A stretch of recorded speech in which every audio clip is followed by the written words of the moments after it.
श्रियकान्ताय कल्याणनिधये निधयेऽर्तिनाम् श्रीवेङ्कटनिवासाय श्रीनिवासाय मङ्गलम्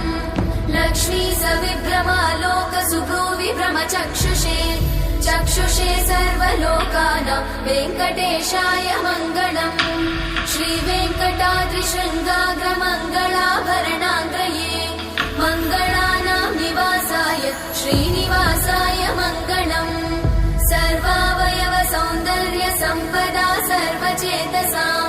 सदा सम्मोहनायास्तु वेङ्कटेशाय मङ्गलम् नित्याय निरवध्याय सत्यानन्दचिदात्मने सर्वान्तरात्मने श्रीमद् वेङ्कटेशाय मङ्गलम्